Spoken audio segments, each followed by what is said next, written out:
afuera. ¿Eh? Primero tienes afuera en el pararrayos. En el apartarrayos. No, afuera en el No, en la cometida. Ah, bueno, sí, sí, de acuerdo. O sea, ya cuando te el rayo cae ahí interconectas afuera, sí es. a la cañuela, pues, aquí también tienes otra protección. Va pensando que es interno, es interior, ok, de acuerdo, y tienes una transición. Entonces aquí esa es más o menos la cuestión. Aquí tenemos otra protección del transitorio. Aquí tenemos, en estas también, tenemos otra protección del transitorio. Y aquí tenemos la otra protección del transitorio, ¿no? Entonces, si mal no recuerdo es CBA, ¿no? Sí. Sí, bueno, Sí, 1, 2, 3, sí, ¿verdad? 1, 2 y 3. Exacto. Es al revés. Es al revés. Sí, yo no sé por qué, pero bueno. El caso es que lo que me quedó un poco de duda, Manolo, es que la otra vez decías que es como un diodo Zener. Bueno, espérame. Los que van, Ajá. los que venden General Electric y los que van dentro Ajá. de los gabinetes Ajá. son como los Zener. Esos que son de potencia directa son distintos. Ajá. Pero en principio es el mismo, es lo Puede que ser te el quería mismo, decir. sí. Lo que manejan estas cosas es lo que le llamamos una resistencia no lineal o variable. ¿A qué se refiere? Las resistencias normalmente tú tienes tensión y tienes corriente y se mantiene constante. Eso es lo que hace una resistencia normal. Lo que hacen estas cosas, que son de óxidos de zinc, es que si tu nivel de tensión de repente aumenta, entonces la resistencia empieza a bajar. O sea, digamos que lo que hace es que controla que la tensión, a través del paso de una corriente de fuga, La amortigua. se nivele, ¿no? Sí.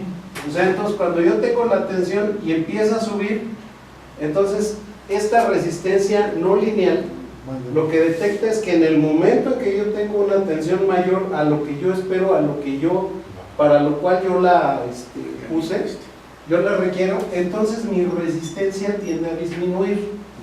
Al tender a disminuir, entonces la corriente de fuga empieza a aumentar y entonces mi tensión se empieza a aliviar, ¿no? La empiezas a jalar a tierra. Por eso lo tienes que aterrizar. Por eso es tan importante aterrizar las protecciones, ¿sale? Entonces es más o menos como, te lo digo porque el cuate que nos vino a la plática dijo otra cosa bien rara de cómo funciona, pero lo que realmente es esta la Empieza a cuestión. conducir entre sí, es que lo puedes poner, va entre fases, entre fase a tierra. Van fase a tierra. Fase a tierra. Fase a tierra, Pero- siempre. Espérame, entonces, los que yo he encontrado Ajá. van entre fase y fase a tierra. Van cada una de las fases y luego los que yo he visto en la situación electrónica son, haz de cuenta, un juego de 6 y lo ponen entre fases porque también ahí están los brincos entre ellos. Cuando abres un interruptor y cierras, Pero no tendría sentido entre fases, porque ¿A dónde vas a mandarla? Exactamente, ¿a dónde vas a mandar la corriente de fuga? La fase igualando los voltajes. igualan los voltajes porque Eso se hace en potencia, en los reguladores de potencia. Pero no, ya no es un TBS. No, es que No, sí está es toda entrefase, sí es regulador. Puede ser Exacto. Hacen lo mismo Si es esto. entrefase, sí puede ser un El mismo te voy a traer, o sea, te voy a traer Sí, porque los equipos de regulación, que probablemente estamos hablando de dos cosas. es Los probable. equipos de regulación, Ahí de regulación de velocidad, los tienes entre fase y fase, y tienes entre fase y tierra. sí, los que hablamos aquí, los de protección de transitorios, es fase Fase tierra, tierra. siempre, Ah, de acuerdo. siempre. De acuerdo. Estos son siempre fase tierra. De hecho, cuando tú los ves, lo que ellos te manejan el X1, X2 y X3, te los manejan y los tres los unen y los mandan al tiempo. ¿Sale? Y hay todavía otro que maneja el X0. Todavía hay otro que manejas tú de aquí, lo mandas al neutro, y de aquí del neutro tienes otro y ya lo mandas a tierra. Me imagino que estos son para cuando no tienes la puesta a tierra, no tienes puente unión. Sí, es que son 3 cuando tú tienes un TNC, o sea, tierra y neutro común, y tienes 4 cuando tienes un TNS, neutra y tierras separado. Exactamente. Entonces es por eso que te varían estas configuraciones. Porque es un poco lo que decía con el cuate de que luego se trae norma europea que no concuerda con lo que nosotros tenemos aquí. Yo lo veía desde el punto de vista de los equipos ya colocados y no a nivel donde tú lo estás viendo, y está muy bien.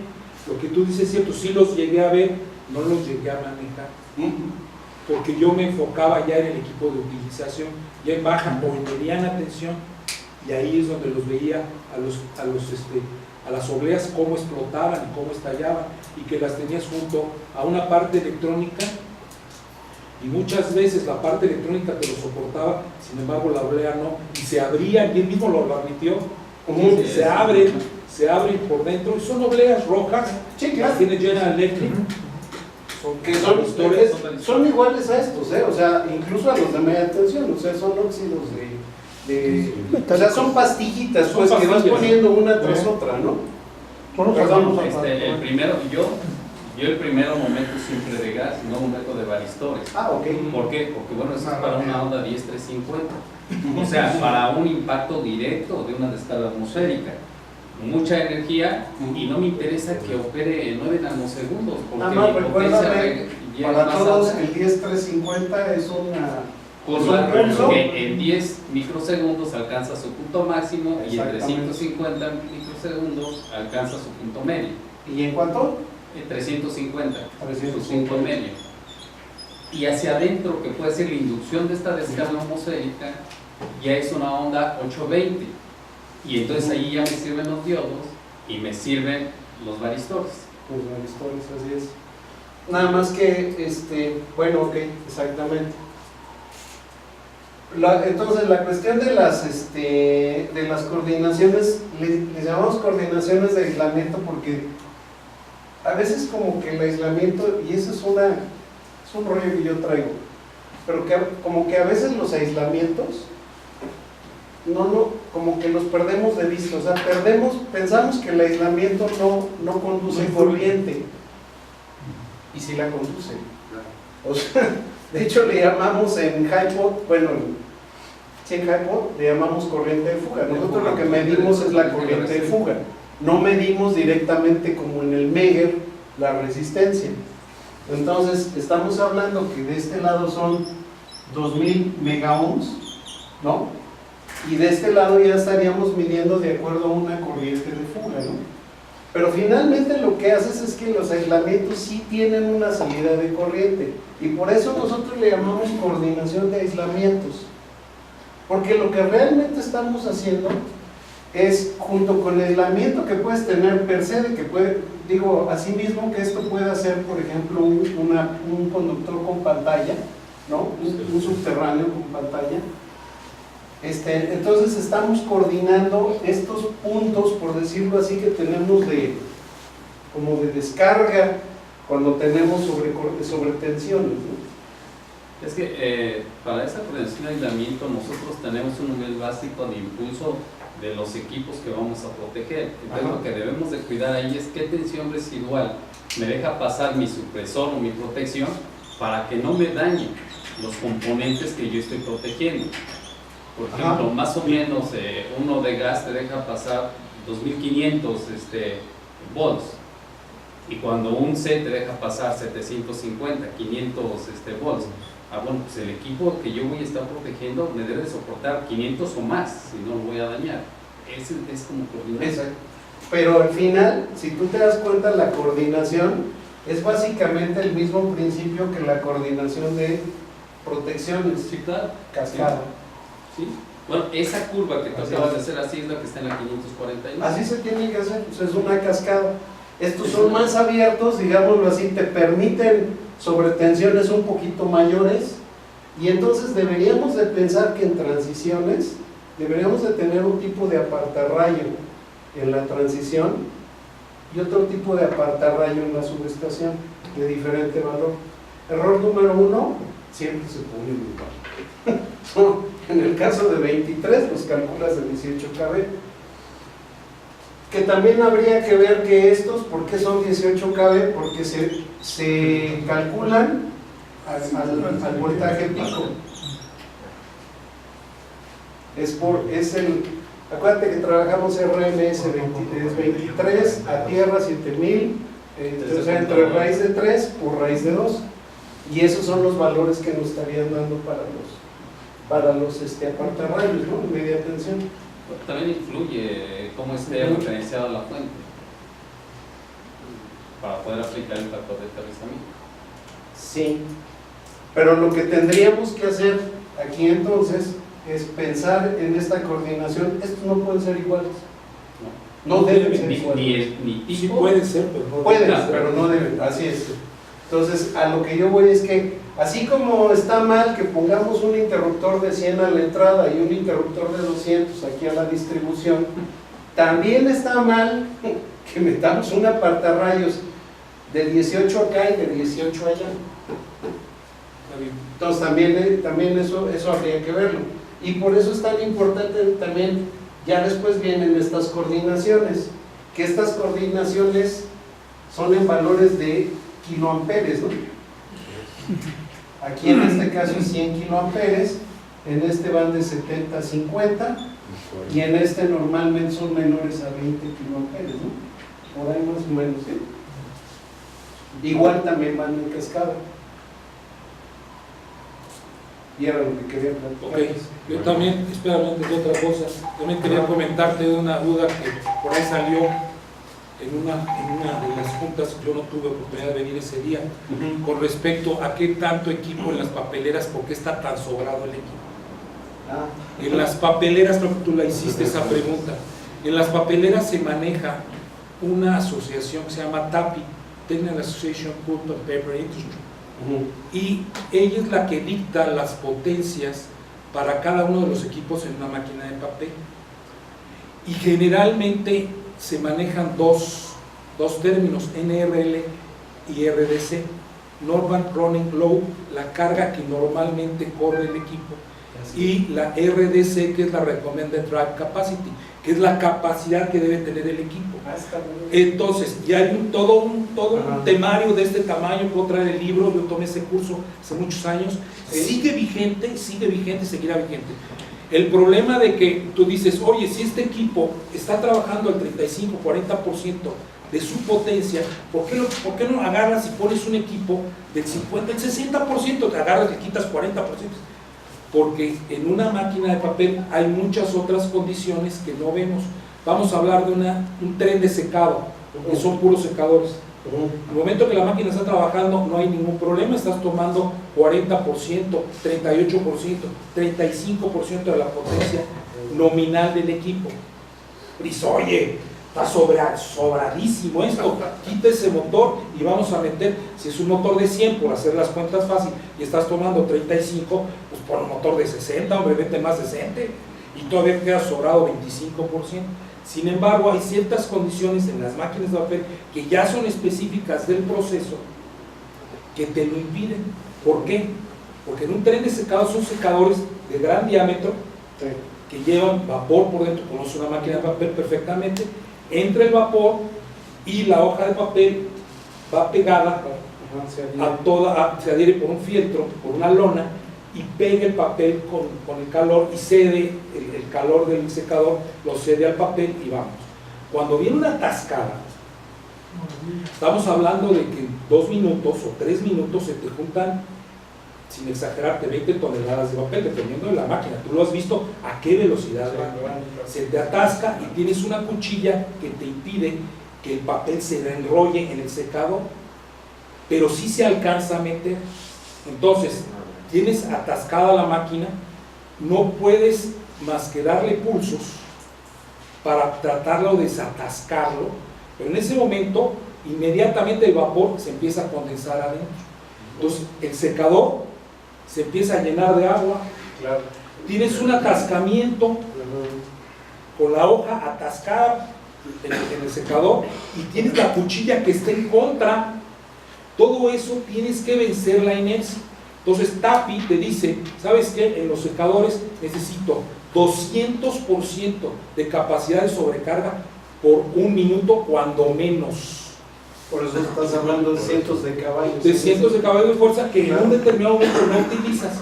Lo mismo sucede en ese momento que se cae la hoja y que cae una tina, la consistencia de la pulpa con el agua es muy alta.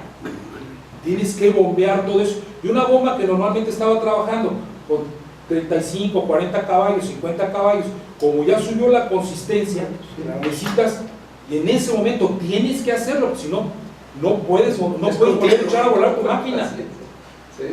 No la puedes volver a echar, tienes que sacar todo ese material, tirarlo, que arranquen los secadores, sacar el agua, que caiga la hoja, y esa bomba de una consistencia de 35 caballos.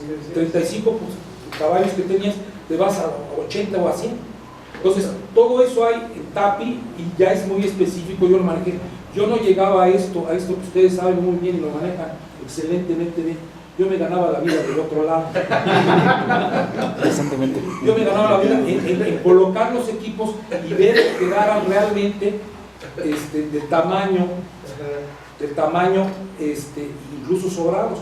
Y por eso sí te puedo decir, yo en una bomba, en cualquier bomba, lo que sea, de un EMA a un IEC, toda la vida me voy a un EMA, sobre todo si está crítico.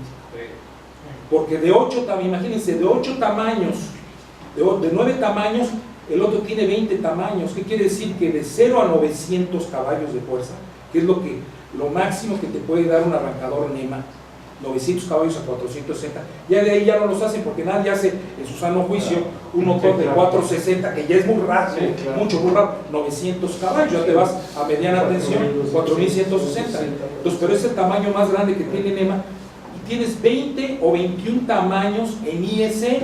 ¿Qué quiere decir? Que los escalones son mucho más cortos, mientras que el NEMA, los escalones son mucho más grandes. Quiere decir que tú puedes meter un arrancador empiezas en 50 y terminas en 75, ya pasaron cuando menos dos tamaños o 3 tamaños que te tragaste del IEC. Claro. Entonces, si eso a alguien en específico de máquinas de papel, donde yo trabajé, con mucho gusto les puedo decir cómo se calcula incluso la potencia de cada una de las secciones de una máquina de papel en función de TAPI, pero eso es una situación muy específica. A lo que venimos ustedes es aprender más bien eso que tú No, pero eso está muy bueno, porque una de las broncas que luego con los papeleros veo es que sobredimensionan los equipos, pero no tenía idea hasta ahorita que me lo estás diciendo. O sea, siempre te hablan y meten, o sea, para una máquina meten 5000 kVA, cuando la máquina no te lleva ni 2000. Sí, pero la capacidad instalada tiene que estar muy rebasada por el momento, las situaciones críticas. Cuando, o sea, es que vas a mover una cantidad de material. Si una máquina de papel te está haciendo 40 toneladas, tienes una reventada de 5 o 10 minutos. Entonces, tienes que tener un pulper en la parte de abajo para que caiga la hoja, que te van a caer 2 o 3 toneladas en 5 minutos, 6 minutos. ¿Cómo la mueves? No hay otra más que sobredimensionar y sacas, y después ya te vas al nivel bajo y empiezan a usar los famosos arrancados y los inversores, que abusados también, porque esa es una situación que le había comentado al ingeniero, y sería bueno comentarlo. El sustituir un inversor por un arrancador es muy bueno, pero no se olviden todo lo que implica cambiar ese inversor, porque hay varias cosas que no las toman en cuenta. Ellos están en el inversor como si fuera un contactor. Aquí está tu contactor. Sí, no. Oye, hermano, espérame, ¿y qué pasó con los fusibles? ¿Y qué pasó con el cable especial? ¿Y qué pasó con las impedancias de entrada y de salida? Espérame, aquí está tu. Está bien bonito. Sí, pero por ejemplo, eso sí apoya la idea que un transformador para ese tipo de proceso, podrías meter transformadores tipo OAF-A1 o FA2, por ejemplo. Sí. Ahí sí podrías hacer eso. Sí, indudablemente. Pero o sea, yo me refiero cuando te estás comprando un solo equipo, un solo inversor, dicen, oye, tenés un tamaño 3, un Sí, arrancador ¿no? tamaño 3, tengo 75 caballos, ¿qué vas a usar? Pues voy a meter un inversor que me va a dar 125 amperes. Ok, está muy bien, porque es más o menos lo que tienes. Ok, agarras y lo cambias, dices, lo único que tengo es el interruptor. De ahí necesito fusible, de ahí necesito un reactor de línea a la entrada, de ahí necesito a la salida otro reactor de línea, y necesitas muchas veces poner un contactor junto. ¿Por qué? Porque te vas a bypass. Un bypass con auxiliar. Entonces, todo eso no te lo dicen ellos, te agarran, te venden el inversor y tú dices, te vas feliz porque dices, y ya los precios de los inversores han bajado realmente hasta Pero se han olvidado del auxiliar. pero se han olvidado, pero me refiero, Ajá. pero de todos modos, por los ahorros de energía, que sí son ciertos, no se pagan de entrada. De entrada no se pagan por todas las protecciones y todo lo que tienes que poner. Pero ya después empiezas a ahorrar. Y sí, yo nomás les digo, hecho físicamente, yo lo vi, con una válvula, que tiene ustedes una bomba que está surtiendo agua, a donde quiera, y tienes una válvula 80% abierta, 20% cerrada, pones un inversor y de 100 caballos que estabas tú consumiendo, con tu 80% abierta, 20% cerrada, te vas a 45, 50 caballos. Quitando la válvula y regulando el flujo, pero con mucho cuidado por lo que mencionan, y alguien también lo dijo aquí sabiamente, abusados con las curvas de las bombas. Claro. Porque la bomba es eficiente, entra en eficiencia en determinados puntos. No nada más, dice, de 0, le pongo en 1 y ya me da 1 litro. Y le pongo en 100 y me da 100 litros. No son lineales. Así es. Son curvas logarítmicas. Trabajan en un rango. Trabajan en un rango, pero en ese rango sí se puede. Exacto. Hay muchos inversores, Inge, por ejemplo, ya traen programaciones de PID y eso, por ejemplo, puede Sí. ayudar para eficientar la bomba. Sí. Y el PIDU, porque pues ahora sí Bueno. que la deja solito y si se sale de su rango, pues se lo vuelve a estabilizar. De acuerdo, sí, pero eso es en la cuestión de estabilidad, pero la bomba no la puedes hacer trabajar, una bomba diseñada 1150 revoluciones, 1200 revoluciones, que es un motor de 6 polos, no la puedes hacer trabajar proporcionalmente correcta a 400 revoluciones, ya las sacaste tienes que ver las curvas del fabricante que dice, a 400 revoluciones te va a dar tal gasto y tal altura. Y ya, pues se la pones a 400, dices, entonces me va a dar tanto. No, porque no es proporcional, tiene que entrar la curva. Y eso, también él mencionó lo del autotuning. El autotuning ya lo tienen todos los inversores, no se asusten. ¿Y qué es? Nada más es la cuestión del ajuste de estabilidad del equipo. Sí, agarrar en vuelo al motor. Bueno, eso es arranque en vuelo, incluso puede ser cuando la bomba regresa. Ya paran la bomba por alguna razón, no tienen una válvula check y la bomba regresa y entonces puede arrancar al vuelo, pero al revés, o sea, lo agarra al revés, o sea, tiene que volver a acelerar y se lo lleva. Pero no se olviden también, el inversor tiene limitaciones. ¿Cuáles son las limitaciones? Entonces un motor a tensión plena, un arranque, toma lo que acabas de mencionar sabiamente, 7, 8 veces la corriente nominal de placa. Y con un inversor que te ahorras un chorro de cosas, no puedes más que un 200%, un 150%. Entonces, ¿cuánto te va el torque? No hay nada gratis. Si uno sí le puedes meter 7 veces la corriente nominal de placa y el otro nada más le puedes poner 2, el inversor se anda chingando. Ahora, ahorita que dices eso, entonces habría que pensar, hay arrancadores suaves y variadores de velocidad en norma NEMA. No, ¿verdad? No los he visto. Todos son IS, ¿no? Todos se fueron a IS. O sea que si yo pongo una bomba contra incendio no sería deseable ponerlo con un arrancador suave. No puede, de hecho. Preferiría poner un delta estrella, No ¿no? te lo permite la norma. No, pero sí hay delta estrella. Sí hay controlador delta estrella para bombas grandes contra incendio. Y aprobado, y eso sí lo vi, aprobado por UL. Sí los vi delta estrella, eso sí los he visto. Pero de Si eso tú está quieres bien. hacer eso y arrancar suave, tienes que irte a bypass. y entonces te comes la norma en buen plan, porque entonces arranca suave y en dado caso de cualquier falla, te vas a transición automática a bypass y entonces entra un arrancador a tensión plena como si tuvieras, como no tuvieras delta estrella, entra como va. Lo único que estás tratando de hacer, y está muy listo lo de tu parte, o puedes meter un arrancador suave con un bypass. En bombas contradicción no puedes hacer eso, es muy claro la norma, no puedes tener algún elemento adicional al tablero de control. No. A ver, no, lo que la norma contra incendio dice es que no puedes tener protección de sobrecarga. Sí. Y la protección de sobrecorriente, si decides poner, tiene que ser del valor de la corriente de rotor bloqueado. Pero del controlador no te dice nada. Sí, le dice que tiene que ser un tablero normalizado, específicamente por la aplicación.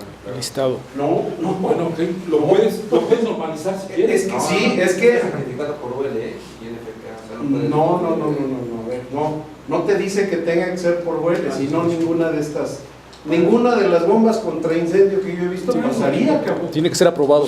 No, olvídate. Sí, lo hay. Lo único que debes de pedir es, si metes sobre corriente, tiene que ser la de rotor bloqueado. O sea, en un 15 caballos se va, 25 caballos se va como a 300 amperios, ¿no? Por ejemplo, para que te des una idea. Y protección de sobrecarga o relé de sobrecarga no puede llevar. Eso es lo que te pide. Pero mi punto, y por eso tantas preguntas desde que este cuate llegó y ahorita con Manolo para sacarles hebra, la idea es por la cuestión que tenemos la tarea de lo del 695, del artículo 695. Porque el 695 te habla de esas dos protecciones, pero no te menciona las características del controlador. Sí, es una caja negra el controlador. Es correcto. O sea, no te lo menciona específicamente.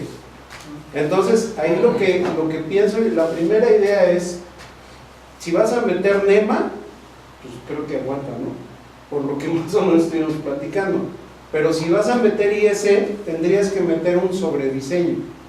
Es que tienes que ir por eso te digo, tienes 21 opciones, mientras que el otro tiene unas 9 opciones. ¿Qué quiere decir que el otro? Que los escalones son más grandes, y qué quiere decir que son más fuertes. Y de hecho, de tamaño, Así es. de tamaño es casi el doble. La masa que tiene. Pero entonces lo que tendríamos que corregir es de decir, el controlador debe de tener, por ejemplo, una capacidad de 200% de la corriente nominal del motor. De la corriente plena carga, perdón. La plena carga. Es la misma, ¿no? La nominal y la plena carga, Sí. para mí lo mismo. No sé.